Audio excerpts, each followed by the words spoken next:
15 अगस्त 1947 सिर्फ भारत की आजादी का दिन नहीं था, ये वो दिन भी था जब देश का बंटवारा हुआ। यह दुनिया का एक ऐसा बंटवारा था जिसमें दो देशों के बीच हर वो चीज बांट दी गई जो बांटी जा सकती थी, जैसे कि कुर्सी मेज, हाथी घोड़े, खजाना और यहां तक कि सेना के भी दो हिस्से कर दिए गए। लेकिन कोई भी देश सिर्फ इन चीजों से नहीं चलता। देश को चलाने के लिए वहां के लोगों को जरूरत पड़ती है काम धंधे की, और इस काम धंधे के लिए जरूरत होती है बिजनेस की या कारोबार की। अब पुराने जमाने में तो कारोबार होता था बार्टर सिस्टम से, यानी सामान के लेन देन से, जिसमें आप एक चीज लेते हैं और उसके बदले दूसरी चीज दे देते हैं, जैसे कि दाल के बदले कपड़ा। लेकिन हम बात कर रहे हैं 20वीं सदी की। इस समय सब पॉसिबल नहीं था। तो पाकिस्तान बनने के बाद उस नए देश को सबसे पहले जरूरत थी करेंसी की, सिक्कों की, नोटों की। पाकिस्तान के पास लेकिन इसका कोई इंतजाम था नहीं। उसके पास ना तो करेंसी थी और ना ही उसको छापने का कोई साधन था, यानी कि प्रिंटिंग प्रेस। अब पाकिस्तान के सामने दो ही रास्ते थे, या तो वो अपना इंतजाम खुद करे या फिर भारत से करेंसी का साधन मांगे। तो पाकिस्तान ने भारत से मदद मांगी। अब भारत उनकी मदद करने को तैयार तो हो गया, लेकिन भारत ने अपनी तरफ से कुछ शर्तें भी रखी, जिसको लेकर विवाद बढ़ता चला गया। पाकिस्तानी अफसरों ने खूब भाग दौड़ की, खूब जूते घिसे। अब उस टाइम पर जूते मजबूत तो होते थे, लेकिन इतने स्टाइलिश नहीं होते थे जैसे हमारे यहाँ पर आजकल के जूते होते हैं। खैर, क्या था ये पूरा किस्सा और क्यों पाकिस्तान भारत में अपने नोट छपवाने को मजबूर था, जानेंगे इस वीडियो में। और साथ ही जानेंगे कि आखिर पाकिस्तान ने भारत के नोटों के साथ पाकिस्तान में क्या किया।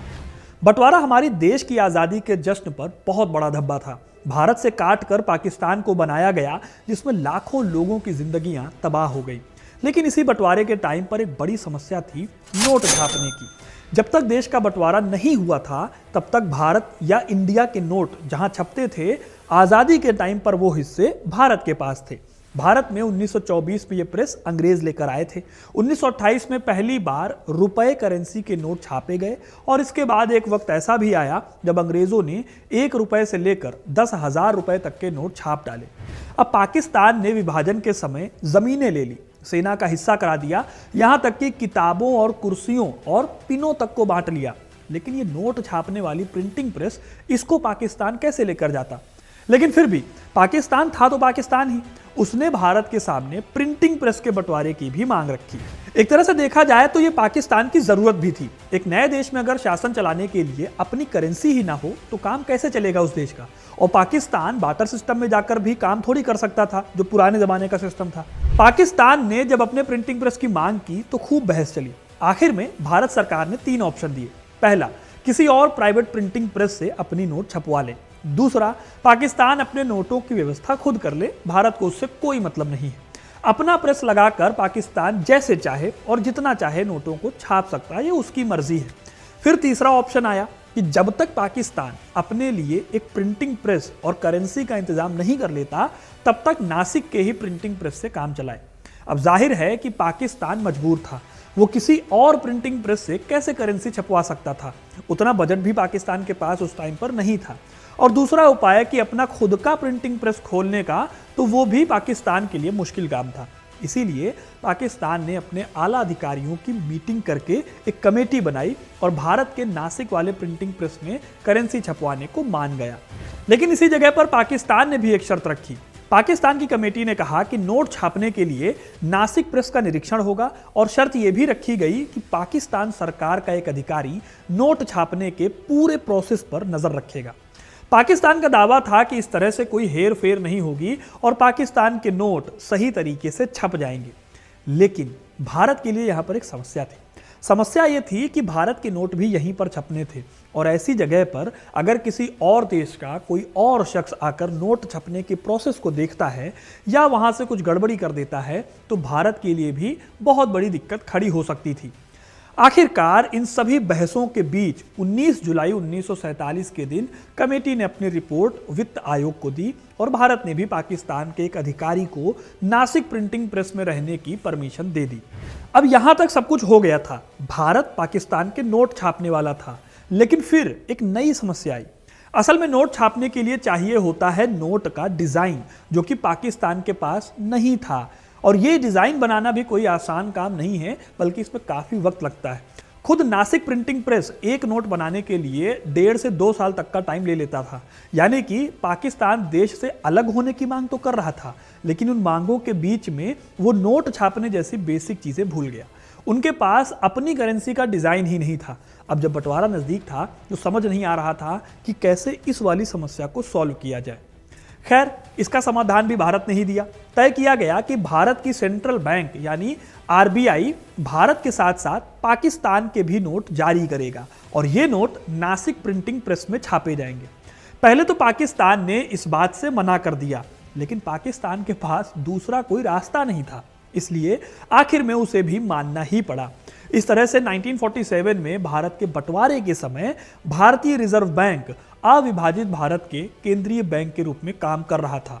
यह काम भी इसलिए किया गया क्योंकि आज़ादी के तुरंत बाद पाकिस्तान में एक सेंट्रल बैंक को स्थापित करना भी पॉसिबल नहीं था।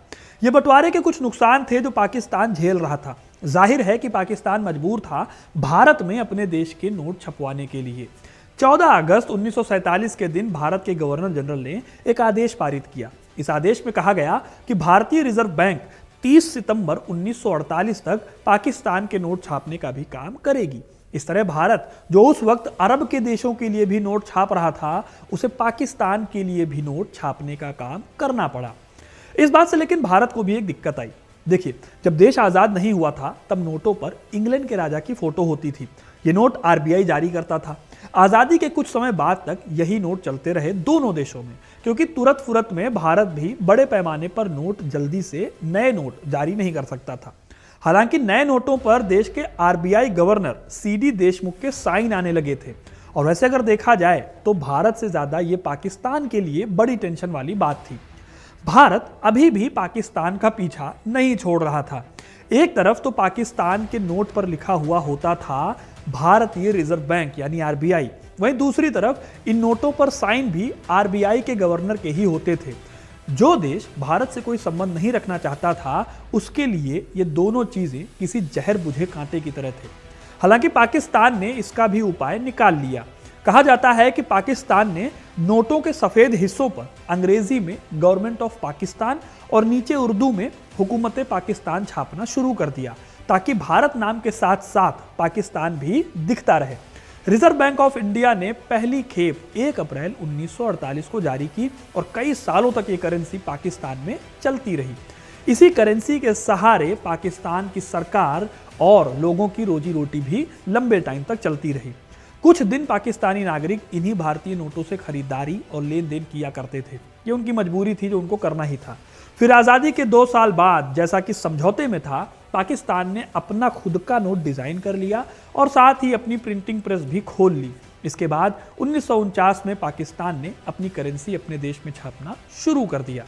अब दोस्तों, भले ही भारत ने पाकिस्तान के लिए नोट छापे हों और पाकिस्तान और भारत दोनों देशों की करेंसी का नाम रुपया हो, लेकिन फिर भी पाकिस्तान की करेंसी भारत की तुलना में आज काफ़ी कमज़ोर है। ये अलग बात है कि डॉलर के सामने हमारा रुपया भी आज काफ़ी कमज़ोर हो रहा है, लेकिन आज पाकिस्तानी करेंसी भी बेहद कमज़ोर है। पाकिस्तान की करेंसी कमज़ोर कैसे हुई और कौन कौन ऐसे लोग थे जो इसे बर्बाद करने में जिम्मेदार थे, जिन्होंने अपने हाथ गंदे किए इस करेंसी को बर्बाद करने में, ये कहानी हम किसी और दिन आपको बताएंगे।